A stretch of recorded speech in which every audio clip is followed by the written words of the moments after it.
Oh, I'm so excited. I'm live.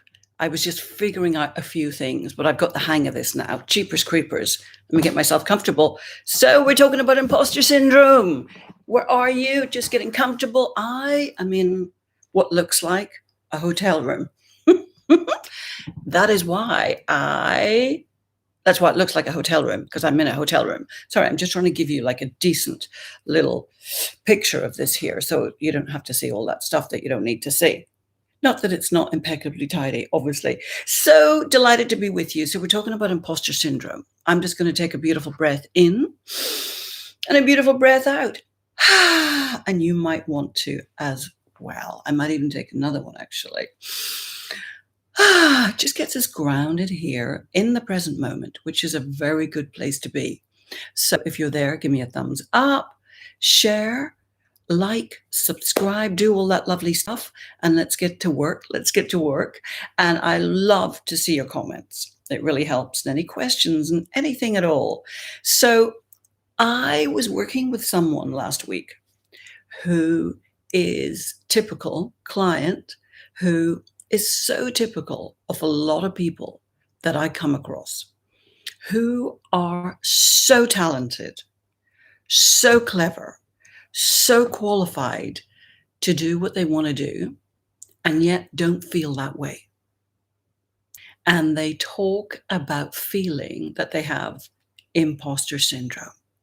In other words, that they're in a place or they want to get to a place, they're contemplating going to a place, and they just don't feel ready or able or qualified. In other words, they don't feel they have the credibility. Now, when you feel that way, what happens? Well, you either don't go for the stuff that you really want to go for. That might be the pay rise.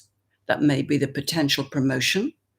Or in your business, it's offering the services, the programs that you want to offer, or it's reaching out to people, or it's positioning yourself. It's being seen, it's using a voice. So you either hold yourself back in that way, or you just don't, or else you do the stuff, but you feel so uncomfortable as you do it. And then what can happen is it turns into self-sabotage if you're not careful, because you're feeling so uncomfortable. You're feeling so, that lovely word, incongruent. You're just feeling not up to it. You're feeling that you shouldn't even be there. Make sense? So it's not a great way to be. And I don't have a statistic in front of me, but I'm going to bet this is something that affects women more than men. I mean, look, I'm going to come up with a big generalization here. Well, no, here's what I'm going to say. If you're a sensitive person, if you're a little bit thin-skinned, if you have a concern about criticism, if you have a concern about being judged, then you're very likely to experience this imposter syndrome in your life. But here is the thing. I have good news for you. You don't have to live your life this way. You just don't. I'm going to share with you 3 things that absolutely, categorically work to stop imposter syndrome. Now, the first thing I want to say about it is it exists. I mean, it exists.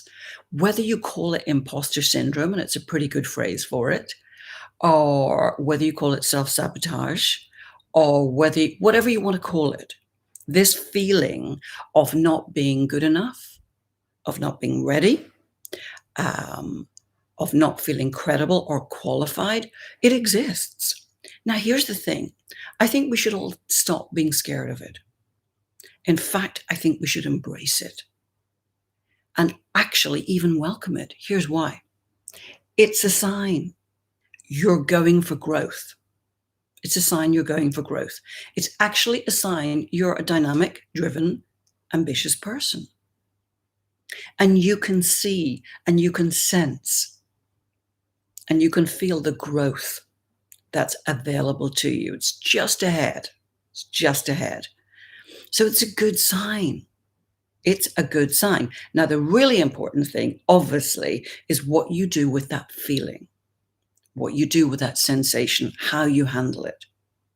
Because, of course, how you handle it determines whether it gets the better of you, whether you allow it to stop you, or whether you overcome it and you grow and you step forward boldly into the life that you are meant to live, quite frankly. Because I believe that if you have that impulse, that desire within you, it's there to come out. I think it's there for a reason. So I believe that every breakdown carries within it the seeds of a breakthrough. Napoleon Hill said that opportunity often comes disguised as misfortune. So I invite you to take every sign of discord, every sign of dissatisfaction, every sign of disbelief, all of that within yourself. Take all those indications, take all those signs as opportunities for growth. Breakdown, breakthrough. The seeds are right here. So you get to not be scared of these feelings. No, not be scared of this notion of the imposter syndrome. No, don't be scared of it. Embrace it. Here's what I also think. Here's good news. I think if you're not feeling uncomfortable on a regular basis, you're probably not growing, because that's a growth pain. That's a growing pain. That feeling, that discomfort. So if you're not feeling a degree of discomfort on a pretty regular basis, take that as a sign. It's not good news. It's not bad news. I invite you to take it as a sign, to see it as a sign that you are holding back your growth, that you're staying in a place that's just so comfortable. I got this. That's just so comfortable that there's no growth. There's nowhere for you to grow. There's no stretch, in other words. Okay? I hope this is making sense. So I'm saying this because I want you to embrace this feeling and go beyond it, evolve beyond it, grasp it, and let's go beyond it. 3 ways to do that. First of all, the most important sale you'll ever make in your life is selling you to you. My dad was a self-improvement fanatic. Many of you will know that from reading about him in my first book, Be Your Own Life Coach. So I was growing up listening to these great big cassette tapes in the car. Napoleon Hill, Dale Carnegie, W. Clement Stone, Norman Vincent Peale. So all those greats. And he was also an award-winning salesman. So he was a door-to-door salesman back in the day, last century, obviously, when, you knocked on doors and you sold vacuum cleaners and washing machines to housewives. That's what he did. Now, he built himself. He built himself because he left school at 14. So he taught himself. He was self-taught, self-educated. That's why he was reading constantly. That's why he was a self-improvement fanatic. Yeah. So he became the best salesman in the country, in Northern Ireland. Year after year, he would have the best sales. Occasionally, he might be number 2, but really most of the time, he was the winner. Now, here was his number 1, I guess, secret for selling. And I'm sharing this with you because the truth is, it's true for you. It's true for you. This is true for whatever you do.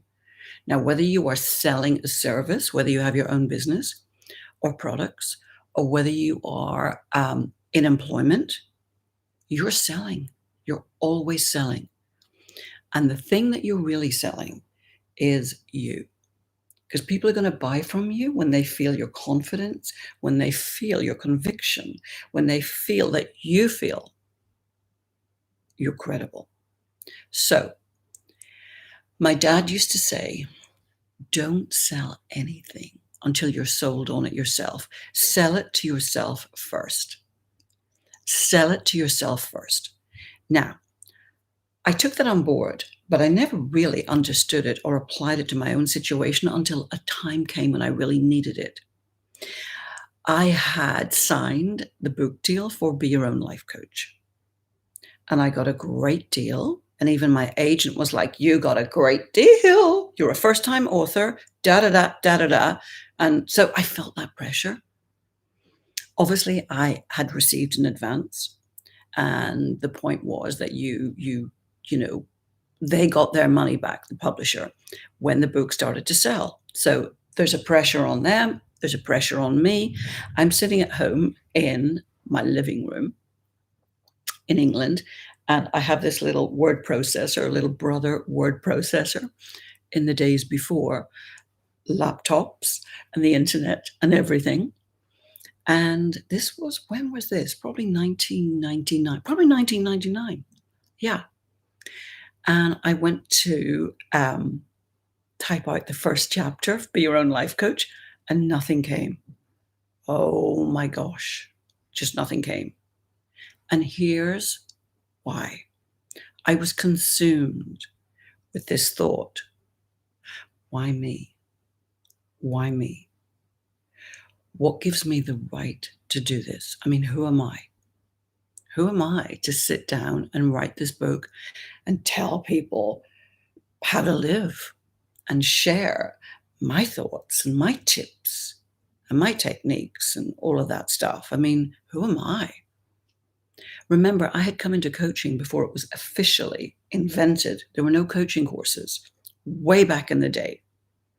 I had a mentor, and I called myself a self-esteem consultant. That's what she called herself, right?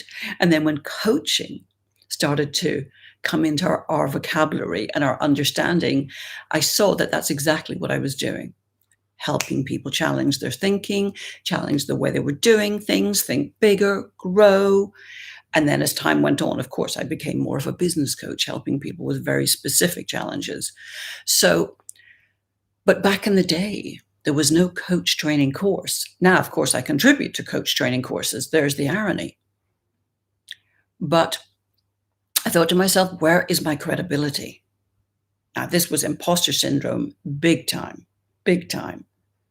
And if I hadn't been able to sell myself to myself in that moment, truthfully, and if I hadn't spent most of the advance as well, I was so tempted to call the publishers and say, listen, you've got the wrong person.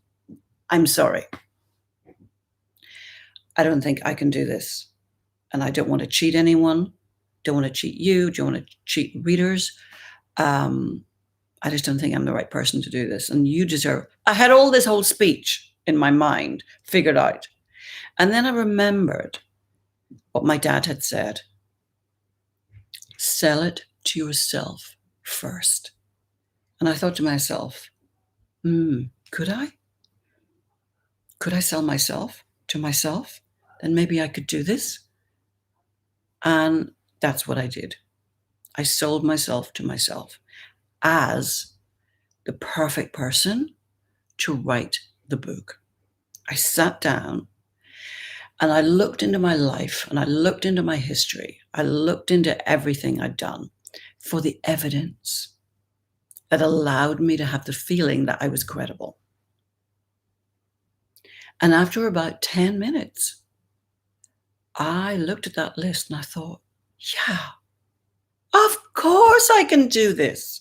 I can see why I'm actually uniquely placed to do this. Obviously it started with growing up with a dad who was a self-improvement fanatic. From the earliest age, I'd been listening to all these greats, the power of positive thinking, grow rich while you sleep, how to win friends and influence people. I mean, I grew up in that environment. I grew up with a dad who was sharing his secrets of success on a regular basis, you see? And I thought, wait a minute. Yeah, I've grown up with that. I ditched it when I came to London. And then that went into a little bit of a victim mentality. But I think it's not a bad thing to discard things and then come back to them in your own way. So I'd come back to the power of positive thinking and all of that good stuff in my own way. I'd find a mentor. I'd said, I need to get back to thinking in a useful way because my life is not working thinking that way. So I embraced that. So I saw all these things that really perfectly positioned me to write that book, to write Be Your Own Life Coach. And I thank God that I was able to do that, because otherwise, frankly, I wouldn't be sitting here with you now. I don't know what I'd be doing. And much more importantly, all the people who benefited from Be Your Own Life Coach would not have had that book. So you got to sell yourself to yourself first. Now, here's an interesting thing. Years later, I came across this best-selling book called Psycho-Cybernetics. Got to think about that for a moment, by a Hollywood plastic surgeon called Maxwell Maltz. Now, what Maxwell Maltz discovered is that very often people came to him and they wanted like their nose fixing or their eyes lifting or all sorts of things. And they were doing it because they wanted to feel different about themselves, because they wanted a different life. They wanted to have a different result in life. And what he saw was that most of the time that didn't work. No matter what he did, no matter what the result, the physical result, they did not have that feeling that they wanted. They did not have that feeling of feeling really good about themselves. And you know what he said? He said, people need to sell themselves to themselves. His exact words were, the most important sale in life is the selling of you to yourself. Isn't that fascinating? Exactly what my dad said. So take that on board. What that means is whatever you're looking to do, whatever you're doing that you feel uncomfortable with or not ready to do, or whatever you're contemplating doing and you're feeling not ready or uncomfortable with, step back, take a pen and paper, write at the top of it reasons why I am uniquely placed to do this. It's that simple. And you sell yourself to yourself and you keep going until you're so convinced. And then what happens is you're free. It frees you up. And you may need to keep that list in your purse, in your wallet nearby, and remind yourself and add to it. You don't have to share it with anyone. And you will exude a feeling of ease. You will exude a feeling of confidence, quiet assurance about yourself that actually is very pleasant to be around. Because honestly, people don't want to be around tension and fear. Everybody's got enough of their own.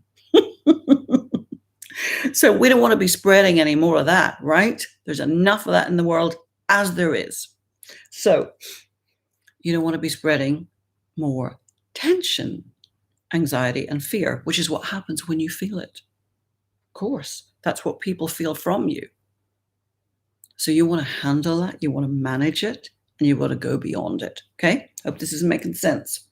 And I definitely want to get your comments and your feedback on this. And please like and share and subscribe if this is useful for you, so I do more of this. Second thing you get to do, and by the way, when I say something like get to do, I'm choosing that language. It's an alternative to here's what you need to do, or here's what you should do. Get to do, can you feel that it's more expansive, that language? And it suggests to you the opportunity. The opportunity. So the opportunity that you have, what you get to do is you get to look deep into your life, deep into yourself for a deeper source of credibility. I'm going with the S's today. We got sell, we got source. What am I talking about? I'm talking about so often people base the source of their credibility on paper qualifications. And I'm not saying one shouldn't do courses. I'm not saying that. I love to learn. I'm always doing something.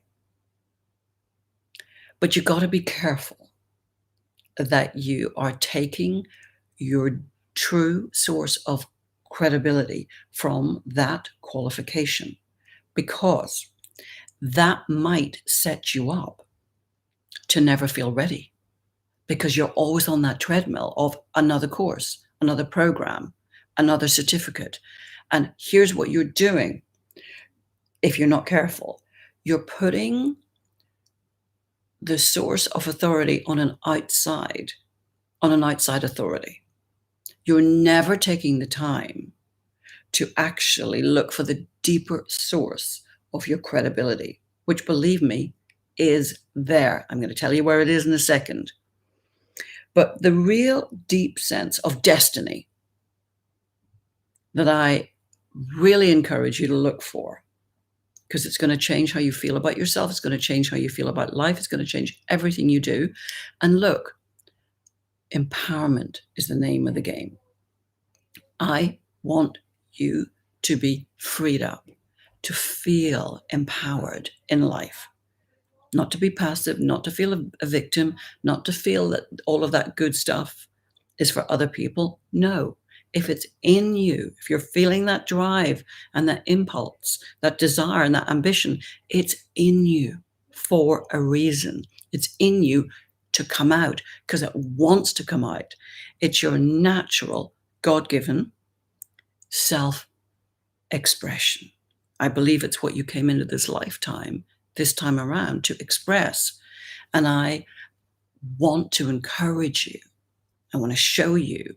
I want to help you to empower yourself to be all that you are meant to be, all that you're meant to do, all that you're meant to give and contribute in this lifetime. So I'm telling you, you're not going to get that deep sense of destiny from a piece of paper. I don't care if it's an MBA. I don't care if it's a BA Hons or it's a PhD. I don't care what it is, because I have met so many people in the past 25, 30 years. I've worked with so many people who, with all of that good stuff, do not feel good enough. They don't have that feeling of true credibility that they're thinking that another piece of paper is going to give them. They spent years. So let's come back to you. I put it to you. There is a deeper source of credibility that you may not be seeing right now.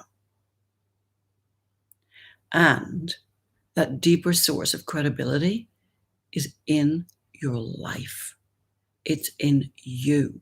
It's in what you were interested in when you were 5 and 9 and 12 and 15. It's who you really are. It's the deeper essence of you, that who you were in those early years is showing you. Make sense? I coached someone recently who felt was so lacking in a deeper sense of credibility, and was really, really stopping her life and herself moving forward. And she didn't see. First of all, she was comparing herself to everyone. And of course, everybody's got more qualifications. I mean, there's qualifications are just like everybody's qualified to within an inch of their life, apart from me. But anyways, people do tend to be. So you could always compare yourself to someone. They're going to have something that you don't have. And if you're doing that, you're just never going to feel ready. So I pushed this woman to see what was in her life, what the thread was that was positioning her to do the things that she felt passionate about doing. By the way, she was a very, very qualified person, very, in a formal way, believe me. And what we began to see when we peeled back the veil of her early life was just so fascinating, so fascinating. She had been born into, a little bit like me, a household of self-improvement parents. My mom was the same. She left school at 14. She knew her life was down to her. And she had a drive to make the best of herself and to make her life work. She never stopped, never stopped, never stopped. So, like me, that person was born into a household like that, fact, her dad was a salesman as well. He did slightly different sales to my dad, but yeah, you get the picture. She learned that people change when you help them to see the benefits of the change. She got that from both her parents. So guess what she does today in organizations? She helps create change programs, business transformation programs. Can you see that thread? So here's the important thing. When you start to see that thread, when you start to pull that thread through your life, when you start to join up the dots, you get to feel so uniquely placed, so uniquely positioned to do what you do, that it feels like you're fulfilling your destiny, that it feels like you have a true calling to do what you do. And this is way beyond pieces of paper and qualifications. Now, here's the thing. I'm not about competition. Not about competition. So this is not about comparing yourself to someone else and going, hey, I'm so much better than them. It's not about that. It's about being able to stand out. It's about seeing yourself in a way that allows you to feel and see and connect to what positions you to be uniquely placed. This is an internal shift. It's internal. It's internal. Mind you, I do have to say, when I work with clients, I usually rewrite their bio. I call it positioning paragraphs. And if I can, and I can actually, I bring in just a single sentence that gives a flavor of that person's lifelong fascination. And I give the evidence to show that the source of that lifelong fascination, right? So I think that's really nice because it differentiates you from everybody else on the planet. And you deserve to see that. Just a single sentence that I weave in quite near the beginning of their bio. Otherwise, look, everybody is positioning themselves in such a boring way. It's awful. And, it's all about their qualifications and it's just boring.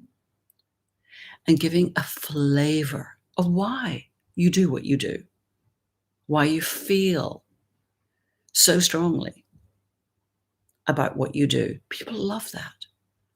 They love it. It's you being honest. It's you sharing something of yourself, something of your story. Another S. And it allows people to connect with you at a deeper level, to feel that they know you somewhat, and that you're not just presenting all these fabulous qualifications. I hope this is making sense. Give me a yes. Let me know if this is making sense. So finally, what you get to do is another S. You get to connect to service. What do I mean by service? I mean by service, serving others. You get to connect to why you're doing what you're doing. You get to connect to and remind yourself of who needs you. Who needs you? Who needs you? You get to remind yourself of why you're doing what you're doing. You get to remind yourself of what happens if people don't get your help, if you don't make yourself available, if you don't put yourself out there. And this is a great thing to do when you're in the flow of doing something that you could feel inadequate or not qualified to do or unsure of yourself. Because if you go into something feeling that way, people are going to feel your discomfort, whether you're speaking on stage, whether you're speaking on a live like this, or anything, any time, any place that you're presenting yourself, or just speaking to someone one-to-one. People can always feel how you feel. So your discomfort, your tension, your preoccupation. If you're not in the present moment, If you're doing something like this and you're also thinking, how am I coming across? Woo, haha, all of that stuff. It's unpleasant for you to begin with because you've got that tension within you. And it's unpleasant for other people because your words are unlikely to really land and connect because you're not in the present moment. You're not being present to them, to your audience, to the people that you want to connect with. So in the moment, when you notice that happens, because it can happen, you course correct. You course correct in that moment. And you take your attention and you put it wholeheartedly on the people in front of you, on the people that you want to help, and you focus on them. You remind yourself, perhaps before the event or the situation, you remind yourself what they need from you. You remind yourself why you're doing this. So you get yourself clear, you get yourself set up in the best frame of mind, in the best state before. And then if your attention wanders and you notice that you're not fully present, you just bring yourself back. You course correct. I saw this recently. I've done a lot of talks, a lot of presentations, but I was in an event recently and I noticed that I started to feel, gosh, what can I say? Imposter syndrome. I did, because all these people were so impressive. I mean, there were global heads of this, there were vice presidents of that, there were CEOs over there. And I thought, oh my goodness me, whoa, I'm in some pretty elevated company here. And I thought, what am I doing here? And then I thought, wait a minute. The only way that I can do this and make this work for anyone and stop feeling so uncomfortable myself is to quickly remind myself, who needs me? What do these people need from me now? What can I offer? And I just got to remind myself. And my focus went exclusively to the people in front of me and being completely of service to them in that moment. And you get to do exactly the same. And everything changed for me in that moment. I mean, in those seconds, everything changed. The tension went. All the crazy thoughts went. And I became completely focused in that moment. And I'm glad to say people were grateful for how I was able to help them. They reached out to me separately afterwards. And it's not about that. Oh, it's not about that. It's just about, if you're going to do this, you want it to land. You're the same. When you're providing a service, you want it to work. You're here to help people. You're here to make a difference. So the challenge is getting out of your own way. The challenge is not being thrown or thwarted by something like imposter syndrome. The challenge is to embrace it and go, goody, goody. I'm out of my comfort zone. This feeling, these thoughts are a sign that I am out of my comfort zone. Well done, me. Well done, me. And now I get to move out of this comfort zone, get comfortable with the discomfort, continue onwards and upwards, and handle this discomfort. You're going to keep on moving in spite of it, obviously, but I invite you to apply these 3 simple strategies that I know that work. Each of them works. I invite you to apply those and take the discomfort as an indication, as an opportunity of growth, of more growth for you. So I'm so excited to be with you and have shared this. Please let me know your comments, like, share, subscribe, and I will be here on Tuesday. Let me just remind myself, Tuesday. Yeah, Tuesday. Yeah, Tuesday, 7 o'clock UK time. All right. Thank you so much for listening, for being here, for watching, and let me know how this lands with you. Yeah. Okay. All the best for now. Bye.